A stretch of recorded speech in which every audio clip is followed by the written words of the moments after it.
Ashama harka fuunee hordoftoonni Abduu Moobaayilaa biyya jirtan hundi keessanuu baga jiraattan bagara deebiidhaan gara chaanaala kiyyaa dhuftan waraana jalqabaa dhuftan akka carraa jiraattan Abduun jedhama.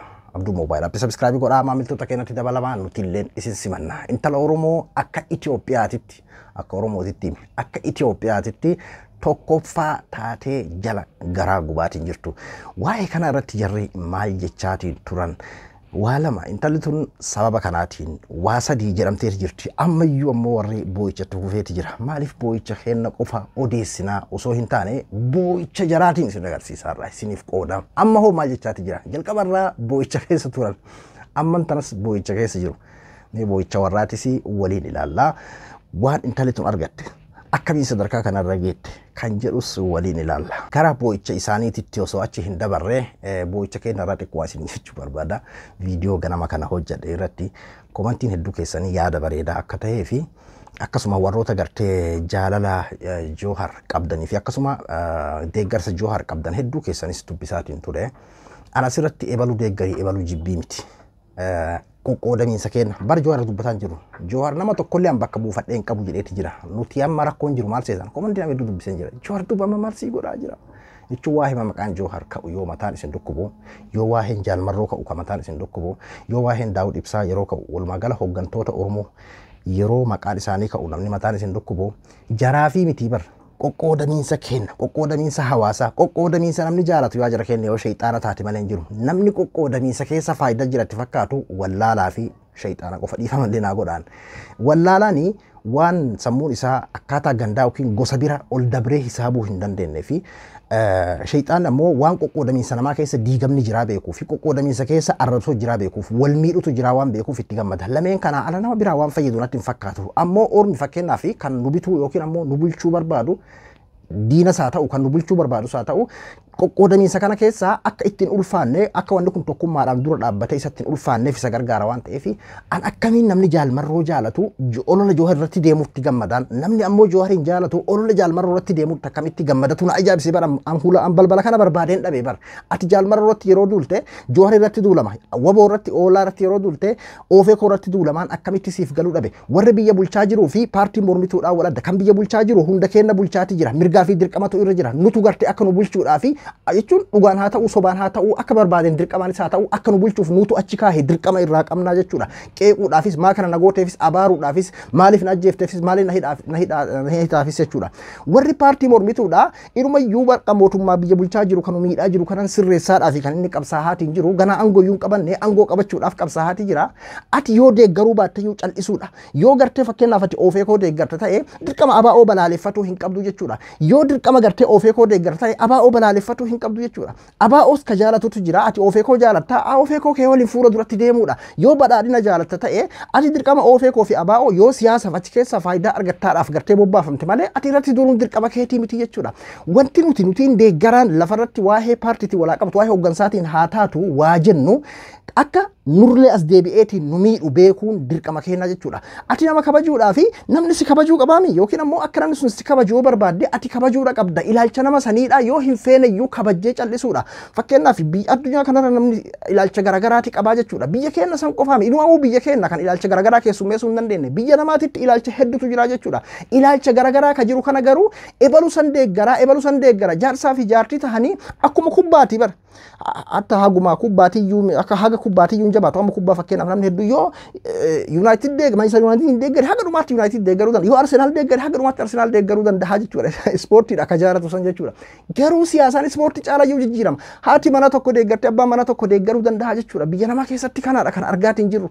Garuu nu biratti hundi isaatu akka anaatitti maayyaan fakkeenyaaf amma komiin namoota hedduu komantii ganamaa keessaa tokko kan inni dubbise Joohar ammatti maal nuu godhaatiin jira wanni inni hojjete seenaa gurraacha kan inni hojjetetu jira waan fokkattu kan inni hojjetetu jira garuu hojiin isaa silaa bareedama ture booda irratti amma nam tokko maal fakkeenyaaf hin keessanii baawar tana isinii odeessuuf hin dhiifama yoo xiqqashuma wallaalaan tokko waaraa barate jedheeti fakkeenyaaf Joohar maal amma yeroo hedduu kan dhakaan irratti darbamuuni inni oofeeti qabsoo kana ofee oppodiyootti kenne maaliif yookiin ammoo akkas godhuu dhabe ila akka ani yaade maanaa godhuu dhabe jechuun maal jechuudha sammuu kee waliinuu akka ati yaadde qofa siin ta'u bar sammummaan kee karabbiin sirra kaa'e kana waliinuu yeroo takka yaadni kee wal dhaheeti wanni aboo kaleessila akkana godhuu baadheettee mataan si dhukkubaami faallaa kee ta'e jechuudha Jawhar akkastu sirriidha jedhee fakkeenyaaf yeroo gargaraatti illee gaafatame deebisillee afaan siyaasaatiin jechuudha gaafa sayyoo dandeesse itti dhiyaatteetiin hayyaati opshiinii akkana kana ni qabda maaliif gaafsan akkanan godhin maal kanan godhin jechuu ni dandeessa qeequullee dandeessa garuu dirqama gaafsan akka an fedhu maaliif godhuu dhabee oppodiyootti kenna inni akkasitti amana kan ammoo akka inni godhe kanatu sirriidha jedheetiin itti amanullee jira ati fakkeenyaaf maaliif akkas godhe jetteetitti aaruu dandeessa yookiin ammoo dhaqee oppodiyootti gurguratee ummata gartee akka inni qabsoo inni oppodiyoo jalatti qabee maal jechuu dandeessa inni akkasitti amane ilaalcha siyaasaatii miti akkanumatti jaasaa jartiin akkamiin waliin jiraata fakkeenyaaf jechuun yeroo garii bal'ifnee yaaduu qabna akka ani jedhe qofa dibbeen maan rukutamne osoo hin taane Jawharis Jaalmarroos Daawud Ibsaas Badhaadhinas Shimallisis Abiyyis kamiyyuu hoggantootuma Oromoo hogganna jedhan ka siyaasa keessa jiran kamiyyuu akka ani yaade qofaa osoo hin taane kan biraa akka atin feene kafaallaa keetii san ka fedhutu jira wal kabajaa waliin deemu keessattuu ka mootummaarraaf an akkas jedheetiin amana maaliif sababa obboleessa keetii Jaalmarroo irratti duulamnaan Jawhar irratti duulamaa hin dagatin dirqama Jaalmarroo nama gaarii ta'ee Jawhar badaa ta'uu hin danda'u dirqama Jawhar nama gaarii ta'ee Jaalmarroon badaa ta'uu hin danda'u dirqama Daawud Ibsaa badaa ta'ee Jawhar nama gaarii ta'uu hin danda'u hunduu wal kabajee waliin deemuudha kanaafuu nuti ufii kennaa wal haa eeggannuudha ka jenne waa'ee Jawhar dubbatu Jaalmarroodhaaf abukaatoo ta'uu maali miti deeggaruyyuu ufii kennaa hawaasni wal eeggatuudha qabna gandaan ajandaan biraan jira kunoo intala Oromoo tokkoffaa baatee faatu jira mee amma maaltu argama godinaa wal qooduudhaa fi gandaan wal jibbuu keessa faayidaan jiru jira tokkummaan faayidaa inni qabu namuu ni beeka akkuma reefu jenne yoo shayxaanaa fi wallaalatti mul'atuu baate malee jechuudha garuu wal diiguun hoo wal qoqqooduun faayidaan inni qabu maaliin mee amman tana karaa TikTokiin maaltu deemaa jira mee ilaala mee karaa Facebookaatiin maaltu deemaa jira mee ilaala ammoo gootutuma gartee Oromoodhaa kama barbaade haa ta'u faayidaan dhabama san keessa naa jirti maaliidhaan mee amma Jawhar maal hojjetaa jira cal'iseeti taa'aa jira jechuun ati waan feetechuu dandeessa maqaa feetee maxxansuu dandeessa dirqama yeroo ati barbaadetti akka ati barbaadina haa dubbatu yeroo jettu teephiidha reediyoodha moobaayilaa maa akkamitti moobaayiluu bari yoo ati gattu xeppilee goote taphata nama barinnis nama ilaalcha mataa isaadha qabu nama hoggansa mataa ufiiti akka ufii barbaadetti hogganuu barbaadu malee akka ani dirqama Jaalmarroon akka hin fedhu haa ta'u hin deeggaruumi garuu obboleessi ka deeggaruuf dhiiseetiin bira dabruudha atilleen ka Jaalmarroo deeggaruuf ka Jawhar deeggaruuf dura jalqabamee wanni paartii kana fayyadu maalinni waan jedhu irratti osoo fuulleffanne anaafoo faayidaa nu qaba hawaasaaf arran tarbiyaa amma hawaasni kun fakkeenyaaf amma wal qoqqooduun amantiin gandaa wal qoodu keessa faayidaan jira anaafis isaafis ka jedhu kana laaluudha yookiin beekaa gaafachuudha isin jechuudha ifama isinitti dheeresseetti jira hinjifannoo karaa biraatiin nama hinjifannoo tachi tarkaanfanna mee waa'ee boo'icha kennaa qofaa miti garuu haa ta'uti waa'ee kanaatiin qoqqoodamiinsi guddaan walirratti duuluun guddaan namuu paartii akka paartiitti gartee TikTokiin ofiifuu paartiidha akka paartiitti ijaaratee namuu mana isaa banatee kan hordoftoota xiqqaa qabu san guddaa qabusi kan ilaalcha dadhabaa bareeda qabulleen akkasitti walirratti duulaa jira jechuudha kanaafiidha kan waa jennu faayidaan godinaa wal qooduu keessa yoo jiraatin hunduu itti gadi baana yoo faayidaa qabaate jechuudha yoo faayidaan qabu taate ani yoo namni tokko fakkeenyaaf amma na arrabse narratti duule dhimma dhuunfaa kiyyaa ta'u waan barbaade haa ta'u amma nam tokkotu jira bar fuudhee godinatti maxxansa zarraf ana ilma maccaa zarraf ana ilma tuulamaa zarraf ilma siikoo mandoo zarraf ilma afranqalloo maali afranqalloo achi si kaate moo fakkeenyaaf siikoo mandoo achi si kaate moo wallaggatoo achi si kaate moo shabatoo achi si kaate akka dhuunfaa keetiitti fitan yookiin ammoo waanuma san iyyuu lakki aboo annaaf jecha walirratti hin duulinaati ifama isinii godhe yoo jette wayyamoo yoo gadi baatee inumayyuu maqaa gosaatiin qoma dhawattee baramma hattaa ka intala takka jaalateetiin dhabeelleen zarraf ilmi akkasii jedha ka akkas jaalateellee ani intalli akkasiidha ani gurbaan gosa akkasiidha intala akkasii jaa gurbaa akkasii jaaladhe intala akkasii maali maqaan gosaa maaliif akkana qisaasame maqaan godina maaliif akkana qisaasame hundaafiyyuu waan tokkummaa kenna diiguu jira kenna an tokkummaa irratti hagam faayidaa qaba ati yoo Jawhar deeggarte Jawhariif deeggartoota isaa hoo hagam fayyada waan jedhu osoo laalaa tarkaanfanne irra bareedaadha je'eetiin amana akka nama tokkootitti komantii hedduu keessanii dubbisaatiin ture komantoonni namoota tokko gartee yaada dadhabaa qabanis hedduudhaan dubbisaatiin ture jechuudha wal haa eeggannu isin jechuu barbaadeeti hatta waan biraa dhiisee komantiidhaan nama eeggadhu nama faallaa kee ta'e qofaaf ki komantiidhaan dallansiisuudhaaf yaadin an ammoo gara kiyyaan dhiifama isinii godheetu jira ammoo wanni tokko guddaan ammallee irra deebi'ee kan sisii himu ati yoo fakkeenyaaf faayidaa Jawhar oolee Oromiyaadhaafis haa ta'u Itoophiyaafis haa ta'u akka biyya saniitti faayidaa Jawhar oole maal godhe meenni akkas ta'e akkana godhe jechuun yoo wanni kun qoftiin sitti mul'ate yoo qoshaashni fakkeenyaaf hojii Jawhar keessa qoshaashni qoftiin kasi mul'atu taate Oroma gaafadhu Oromi siif hima Habasha gaafadhu Habashaan siif himti Tigree gaafadhu Tigreen siif himti jechuun yoo Rabbi nutti mul'isin jechuudha.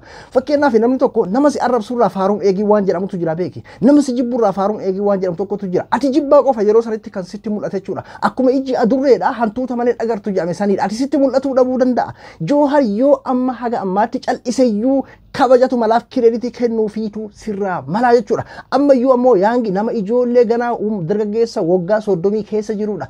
Amma dirqama ammoo yeroo an barbaadutti akka an barbaadutti maa gadi bahee hin dubbatin maaliif cal'isee yoo dubbate bar Jawhar dubbatus cal'isullee bar yaa jira keenya dhiifa malee naa godhaan yoo dubbates yoo cal'ises dubbiidha. Gaafa hidhaa jiru hidhaa keessatti akkas taa'ee bitame maal beekaa akkas ta'e gaafa hidhaadhaa bahu Jawhar cal'isee bitamee bahe.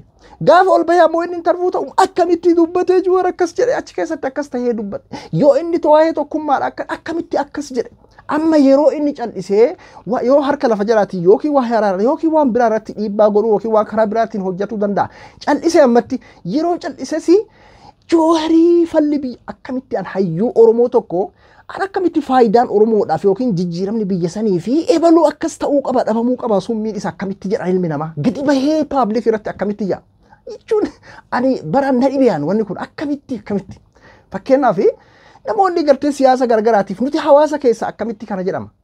Kanaafuu yaa jira keenya waan garii mee yeroo garii waan nama qofarratti achi ilaaltee nama qofarratti yookiin ammoo waan biraa osoo hin ta'in ofirratti as deebisii akkam yoo na taate ka jedhu akkasitti ilaaluu qabnaa sin jechuu barbaadeeti. Yoo waa hin Jawhar mul'achuu baate alagaa gaafadhu. Ammumatti yoo asumatti xumureetiin fakkeenyaaf xurataaf baase yoo kophee fannise akka taphattoota gartee kubbaa miilaa sanitti yoo kophee fannise jedhe yoo jechuun siyaasa kiyya fannise Jawhar ka jedhu taate ani xumure dhibbarraa 99 kennaaf ayyaa akkam gootare an obboleessa keeti. Ati ammoo inumayyuu rakkummaan biyya saniituu Jawhar maal jettee ba'uu dandeessa. Yookiin ammoo an barwarrummaan amma isa komatu ka siyaasaa kuni maaliif akka isaa sanitti jalqabeetiin bakka barbaadu san maaliif hin geennedha kana dhibe. Yookiin ammoo lakkiyaan osoo inni jiru deeggarsan argadhu meeni taati waan akkasii osoo inni jiru deeggarsan argadhu osoo inni jiru hin dhagayamu yoo jette ni deemame ammoo waan akkanaa kun. Hin deemu jechuudha. Kanaaf walii haa beeknu. Ayyoo jaalmarroo fakkeenyaaf deeggaruu baadhee jaalmarroon kun osoo bosonuma keessa qawwee dhukaasu akkamitti akkas ta'a yookiin badhaadhinni akkasana jalaa taati yookiin ofee kun akkasana jalaa taati yoo jedhe ani dadhabina kiyya wallaalummaa kiyya malee jaalmarroos miidhuus hin danda'u akkasuma waan gochuu hin qabne anatu godhaa jiraachuudha. Akkasuma kan jaalmarroo deeggaru kan waboo oolaa deeggarus yoo achi taa'eetiin fakkeenyaaf akkaataa inni isaa achi oofatu jiru san dhiiseetiin kabiraa inni kun maaliif na waliin cinaa qabsaa akkas faallaa kiyya na caalaa moo yookiin maa jaalatama akkas maa ta'a moo kan jedhu taate dadhabina sammuu kiyya dirqamaan ilaalcha tokko haa qabaatu. Dirqamaan namni biyya sanii ilaalcha tokkocha haa qabaatu yookiin ammoo qabsoo qawwee qofatti haa amanu. Dirqamaan qabsoo karaa nagaa qofatti haa amanu yookiin dirqamaan ilaalcha akkanaa qofatti haa deemu yoo kan jettu taate ati ofii keetii nugusa. Nuti hawaasni nugusa ta'uu hin qabnu jalqaba. Mootummaan nugusaa dirqamaan gartee paartii nugusummaadhaan duratti waggaa hunda kophaa isaa bulcha jecha. Nuti ofii keenyaa nugusa. Nugusa jechuun maal yaada kiyya qofa baadhatuu qaba akkamitti faallaa kiyyaa deema. Yaada kiyya qofa ta'uu qaba akkamitti gartee inni akkachiin deema yoo jenne nugusummaa walirratti labsa. Nuti ofii keenyaaf iyyuu dura nugusa walirratti ta'uu hin qabnu. Sinitti dheeressa hima osoo dheeressu jedhu boo'ichaami kun waa hima tokkummaatiif kan keessa isinii bahee jechuudha. Tole hayyee Rift Valley University. Rift Valley kun seenaa guddaa waan isin ajaa'ibsiisu. Rift Valley University ni kaddiinquu dayyaasaati.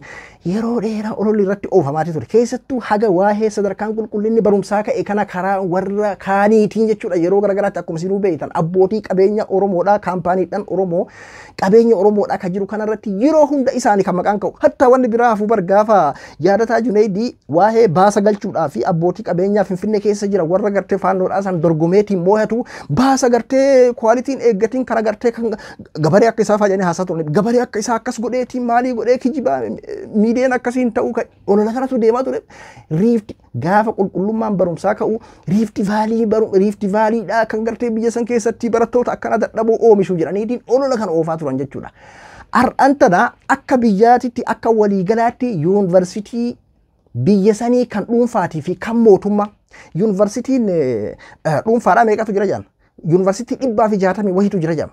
160 wahii kana keessaa kan dhuunfaa kana keessa jechuudha. Parsantii 17 qofaadha jedhama barattoonni kan dabran jechuudha. Akkuma isinuu beektan haga waa'ee qulqullummaan barumsaa kun ka'ee akka malee qabxiin gadi xiqqaataa jira jechuudha. Akka biyyaatitti waliigala akka biyya guutuutitti 100 keessaa parsantii 60 tuqaa wahii jedhama kan dabre 60 tuqaa 4 moo 60 tuqaa 5 waan akkasiiti.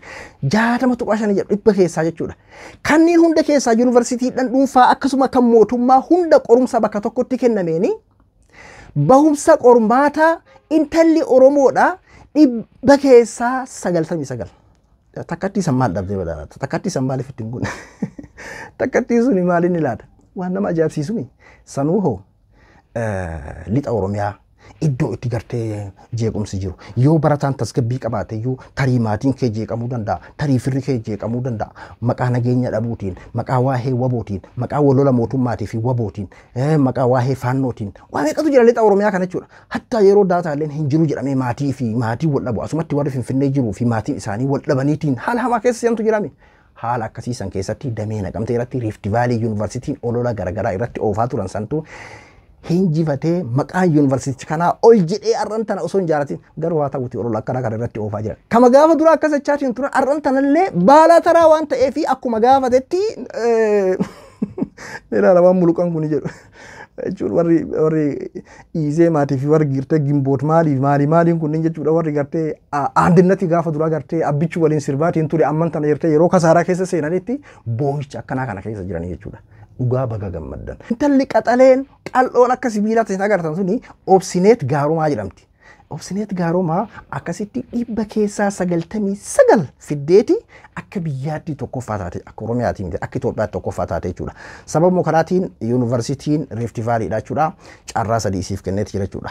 Carraa barumsaa akka digirii lammaffaa bilaash tola akka isiin barattu akkasuma hojii barsiisummaatiin Rift Valley keessa akka hojjettu kan sadaffaa biraanchii barbaadde keessa ka isiin filatte keessatti kafeete keessatti akka isiin hojjettu carraa kenneefii jira jechuudha. Rift Valley Yuunivarsiitiin maal jedha Oromoon Harargee ol darbaa namaa ol darbaa rabbii gad darbaa namaa ol darbaa rabbii nu haa taatu dubbiin jedhan jechuun nama namni qaqqabu kan moo rabbiin ol qabe nu haa taatu. Rift Valley'n akkas ta'e jechuudha. Eenyutu kana eegame yookiin yuunivarsiitoota biraa kan gartee fiifuu dinquu kaampaaniidhaan gartee dinquudhaa akka dhiibbaan akkamiirra jiru ni beeytanii. Yuunivarsiitiidhaan biraatiitu kana tahama jedheeti namni Rift Valley irraa eegan jiru. Hundaafuu dhugaa dubbachuu fi akka Oromoottis baga gammaddanii akkasuma dhiibbaa jala kan jiru dinquudha yaasaatis kanuma wal qabatee baga gammanne jedheeti fuula sooshaal miidiyaa isaarratti gabaabinaan barreesseeti jira jechuudha. Obsinaaniinis baga gammadde jennaan ka intalli qaxareen tuni keessattuu lixa Oromiyaa irraa ta'u miilaalaa wanni Oromoodha kuni akka waan addaa wahii waan abjuu wahii fakkaatu wahiitu as baha jechuudha. Iddoo keessattuu rakkinni keessa jiru akkasuma damee hatta damee naannoo gartee itti rakkinni keessa jiru namni Wallagga yoo jedhame maal yaadata? Waboo yaadata bar walloliinsa yaadata waa'ee faannoo achi keessatti jeequmsa uumaa jirtuuti yaadata waa'ee gartee achi keessa yoo dhaqee namni akkas taamaati yaadata. Damee achi keessatti akkasuma namuma naannoo saniititti akkas taa'ame jechuudha. Kanaaf waa'ee boo'icha kennaa qofaa miti hinjifannoo akkanaa kana osoo leellisuu dandeenyu waa'ee wal nyaatumsaa qofaa leellisuu hin qabnu waa'ee hedduutu jira wanni leellisuu qabnu isiniin jechuu barbaadeeti baga gammaddan isin jechuu barbaadan Abduu Mobile App hanga qophii biraatii walitti deebinutti nagaannaa tura.